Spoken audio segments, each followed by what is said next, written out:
počneš na snegu? Ja, kaj pa se recimo dela na snegu lahko, ne? Smučam seveda, ne? Pa kakšen naprej ski tudi paše tudi na snegu, ne? Snežakov pa ne delamo več. Ja. Zdaj, glede na to, da smo na predstavitvi komadov Cvite Feltne, ki nosi naslov Mater je mraz, a se ti spomniš mogoče, da je tebe kdaj res tako neznansko zebal? Jaz sem v bistvu, naša stara mama je zmeraj rekla, raj sem malo lačna, kakor da me zebe, ne. Tako da jaz pa tudi vedno se res oblečem, ne. Če vam jaz zdaj pokažem, kam vam vse oblečem, ne. Tako da, če kaj ne prenašam, pa mraza ne prenašam. Jaz radi delam snežake. Moram reči, da nisem jaz ravno najboljši v smučanju, sem pa veliko krat v življenju nasankal. To je pa tudi nekaj, me izučijo. Kaj pa danes smo tu, zaradi tega, ker je Cvita Feltna predstavila svojo novo pesem Mater je mraz. Kdaj je pa tebe tako nazadnje res zeblo? Mene zelo redko krat zebe, zato ker imam vedno ob sebi človeka, ki me ogreje.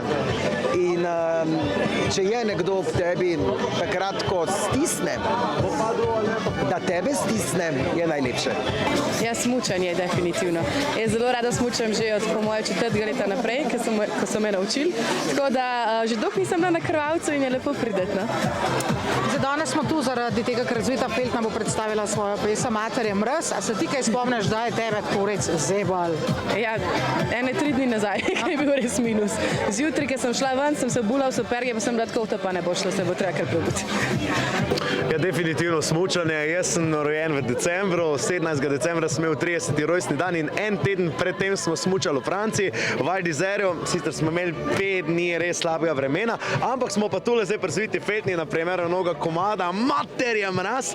Pojda je bil res mraz, ko so snemali tamle na vrhu, video spot je bilo -17, v spotu rečejo -10, danes je tule mislim krog 0, kakšna stopinja več.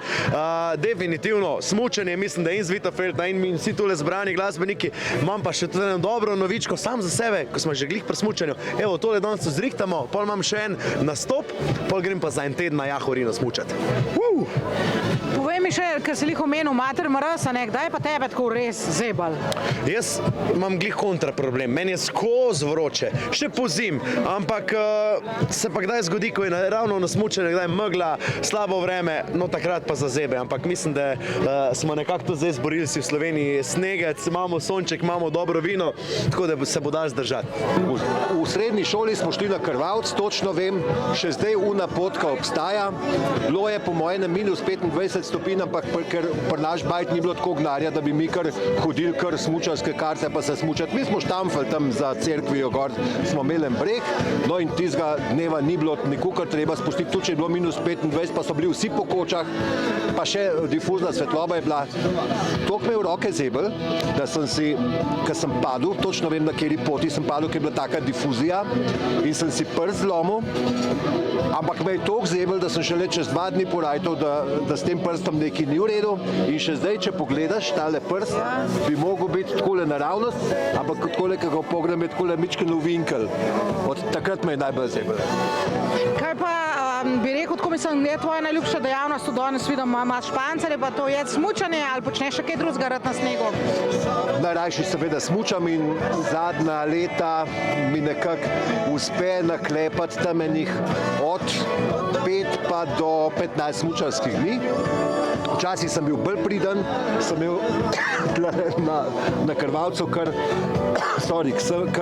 letno karto sem si kupil, celo enkrat sem jo za rojsten dan dobil in tisti dan, ko sem jo za rojsten dan dobil, to je bilo lih, ko sem bil 33 let star, nikoli prej pa nikoli pol kakšnih problemov, ampak pridem na krvavc, na zvoh, lepo zjutraj, res je bilo trdo, naredim eno furo, me je nekaj v križu že štihnali in je bilo konc tisto sezono, tako da tista karta se mi ni najbolj obrestvala, sem rekel, nič, bom reči kar po eno, pa po eno lepo kupoval.